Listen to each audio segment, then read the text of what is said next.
Litoral som l'associació per la recuperació del bosc autòcton al sistema litoral català. El sistema litoral català entenem una bioregió, podríem dir, una regió geogràfica, no?, que inclou la depressió litoral, on estem ara, la serra litoral, que és aquí aquestes muntanyes petitones que tenim aquí, la depressió prelitoral i després la serralada prelitoral. Nosaltres entenem que tot això és un bloc que té similituds, no?, en tots els ecosistemes, tots els biomes que hi ha aquí, que tenen similituds internes i que els caracteritzen, no?, que tenen una personalitat pròpia. Aleshores, nosaltres som una associació bastant jove, fa poc temps que existim, em sembla que fa 2 anys, però abans d'això no existíem com a associació i érem, bueno, jo vaig fundar un grup d'acció directa que es deia la Huerta en Lucha i va ser el que va ser al llarg d'uns 15 anys d'estudi i d'activitats que hem anat desenvolupant tota una sèrie de tècniques per millorar la reforestació, tècniques per reforestar. Aleshores, totes les nostres tècniques estan basades en, primer, l'observació d'un fenomen natural que es dona arreu del món i que és imparable i que se'n diu la successió forestal. També hi ha ecòlegs que li diuen la successió ecològica, però a nosaltres ens agrada la paraula forestal. La successió forestal simplement consisteix en l'evolució natural d'un terra nu, com podria ser un terra que acaba de llaurar un pagès o un terra que ha llaurat un incergi, fins a la comunitat clímax. La comunitat clímax seria la comunitat més resilient, que dura més temps i que ha estat dominada per les espècies que produeixen més biodiversitat a llarg plaç. Per exemple, podríem posar l'exemple de successió forestal, seria d'una muntanya calcària com les nostres de la Garraf, passaries d'una roca nua a un herbassar calcícola, després passaries d'una brolla, romaní, farigola, d'arbustos petits, després passaries d'una màquia arbrada amb pins i finalment arribaries al clímax, que segurament seria l'alzinar.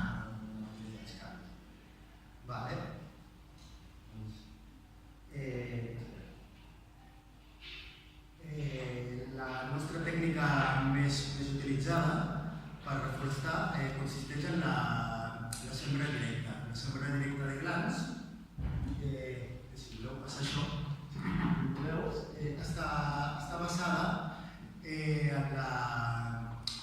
la tècnica de dispersió natural que fan servir els arbres del gènere Quercus, que són els arbres del gènere Quercus, són roures, alzines, garrics, tots aquests arbres que produeixen glans, doncs tenen una tècnica per dispersar les seves llavors que consisteix en produir aquesta llavor molt rica en greix i en proteïnes que atrau a gran quantitat de fauna, especialment amb aquest ocell de la família dels còrvids, que es diu baig, i que es dedica durant tota la tardor a replegar gran quantitat de glans i emmagatzemar-los. Doncs nosaltres, imitant aquest sistema, hem inventat una tècnica de reforestació que posem en pràctica cada tardor, tots els diumenges de tardor, nosaltres anem a la muntanya i en boscos secundaris que trobem que són susceptibles d'evolucionar cap als clímax, doncs hi punxem glans. Per fer això no fem servir cap eina i no alterem gens el subsol, que és la rizosfera. La rizosfera és l'ecosistema subterrani que trobem en un terra. La primera capa té fulgaraca, matèria orgànica i uns petits invertebrats i fongs, molt important, fongs. Aleshores, per no alterar aquesta rizosfera, la nostra tècnica no fa servir eines metàl·liques, no remenem el terra, simplement punxem grans quantitats de glans i nosaltres al llarg del temps hem descobert que amb aquesta tècnica aconsegueixes arbres més forts que no pas amb la tècnica tradicional, més tradicional de criar els arbres en viver i després trasplantar-los. Doncs hem descobert que la tècnica de sembra directa, a més que és més efectiva per aconseguir l'evolució cap al clímax, a més és molt més econòmica perquè no tens cost. L'únic cost és agafar les glans i posar-les. Tot i així, com que aquest sistema només funciona en aquells ecosistemes que ja estan prou evolucionats, boscos secundaris, ens trobem que hi ha limitacions i que va molt bé, per exemple, amb l'exemple de successió forestal que us explicava abans de l'alzina, no?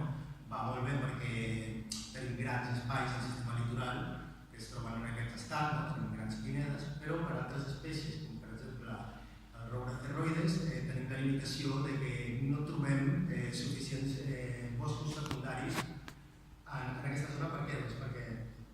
Doncs perquè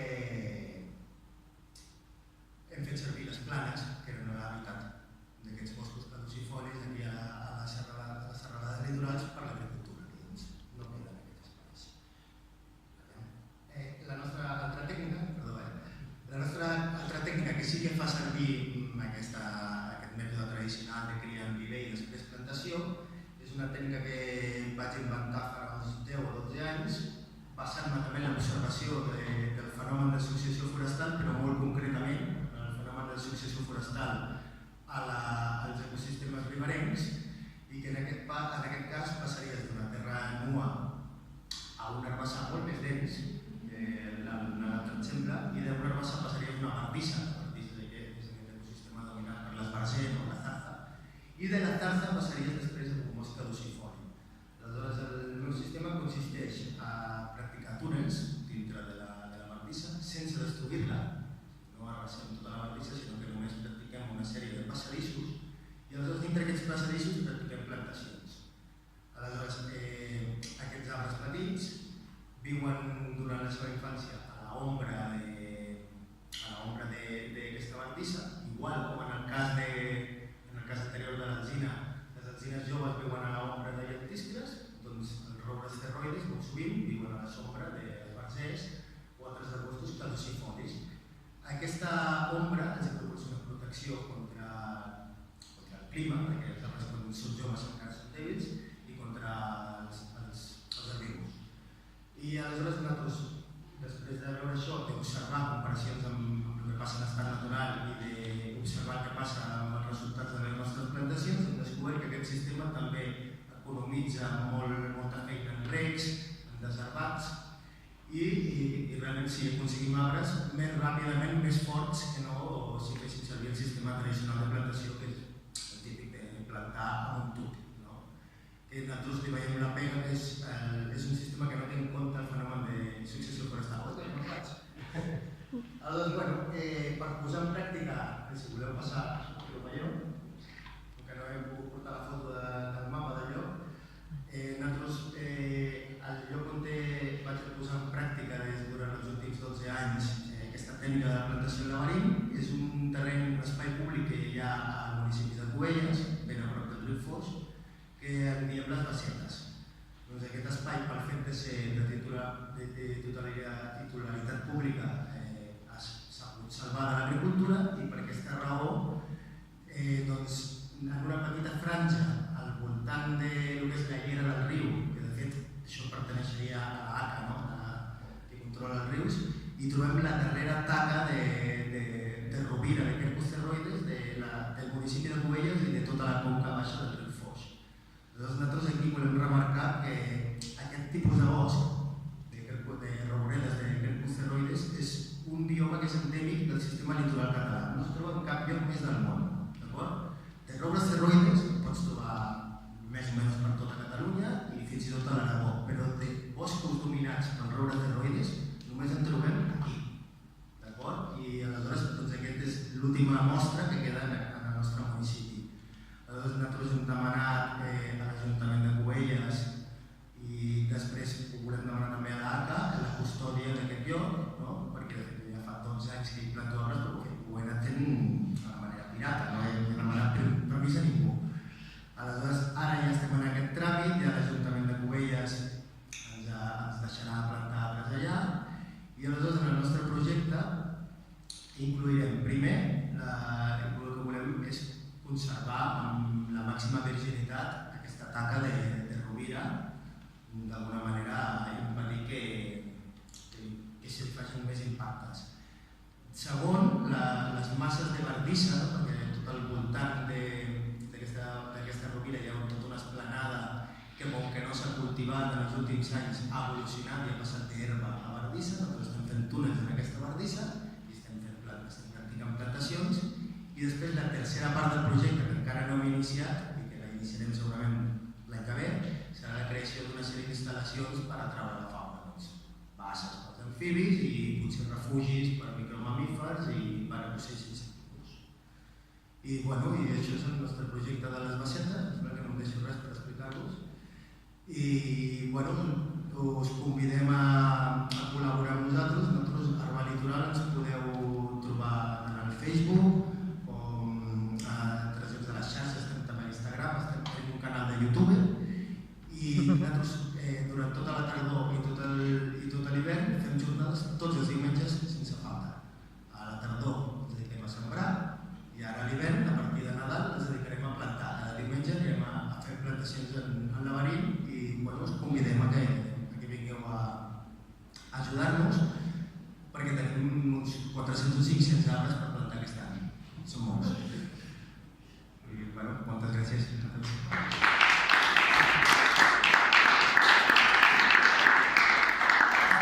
I una cosa que m'he deixat d'ensenyar-vos és aquest petit tríptic, que és un prototip, només en tinc un, que és com una proposta de rols. Els col·laboradors de l'Arba poden col·laborar amb l'Arba de 4 maneres diferents.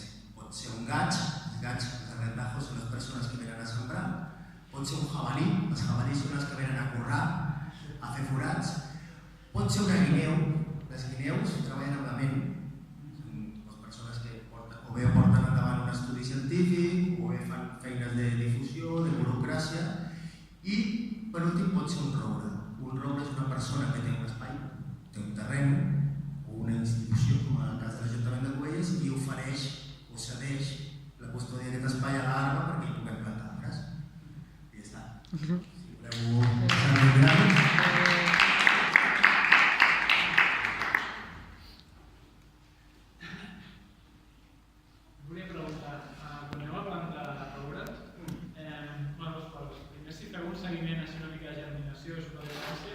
I després si teniu, no sé si són sempre espais privats o públics, si hi ha algun tipus de gestió, perquè jo m'he trobat sempre en revegetacions i això, que després va a la brigada i neteja tot. No sé si tenim en compte a vegades també la gestió que es fa als espais. Nosaltres, quan això del seguiment, jo amb el temps que he desenvolupat per poder fer això, per poder fer un seguiment i veure si tenim èxit i no, i alhora per poder amb tot això recopilar dades sobre el fenomen de l'associació forestal, poder identificar quins boscos evolucionen efectivament cap al alzinar i quins no, perquè potser hi ha pinedes que no fan alzinars. Hem trobat aquest cas de que insisteixes i no surten. El que jo faig abans d'organitzar una jornada, vaig jo sol i faig una petita sèrie. I aleshores, 2 anys després, això és un procés molt lent, 2 anys després hi vaig, i si veig que hi ha èxit, aleshores m'atreveixo a convocar la gent, hi ha 20 quilos de grans i posar-los. Més que res per estalviar-me també no perdre el temps, no agafar un munt de grans i portar-les en un lloc on no germinarien. I aleshores, al llarg d'aquests 2 anys es fa un seguiment, es fan fotografies. Això en el cas de les sembres. En el cas de les sembres, clar, el seguiment és una mica aleatori perquè estem parlant d'un bosc i ja surten alzines petites i realment al final després et costa saber si l'alzina aquesta que hi ha és la que has posat tu o ha sigut un gaig. Així que no tenim tampoc una eina clara, no? En canvi, amb les plantacions sí que pots fer un seguiment més individual, estem fent una base de dades al Google Maps on estaran localitzats tots més o menys amb un radi de 20 metres.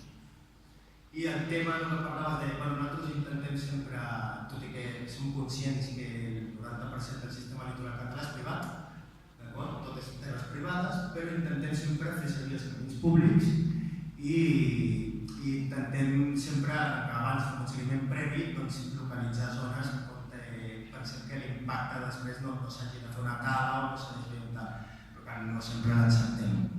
I amb això el que estem treballant és que aviam si aconseguim amb el temps poder posar-nos en contacte amb més propietaris i amb més institucions per poder millorar això i no cagar-lo. A sembrar un lloc que l'any que ve tal. Quant té l'espai de les bassetes em sembla que medeix 2 hectàrees, no estic segur, però que medeix 2 hectàrees, més o menys. No és gaire gran, és una plana argilosa. Deu ser un tou d'uns 20 o 15 metres d'argila que el riu Foix ha depositat al marge del riu. Aquests passadissos entre les balisses, normalment els passadissos fan una amplada d'1 metro i una llargada d'uns 3, 4, 5 metres, depèn de la quantitat de roures que tinguis. Tenim una norma que és que no facis més passadís que no roures tens, perquè si no se't torna a tancar. Enteneu?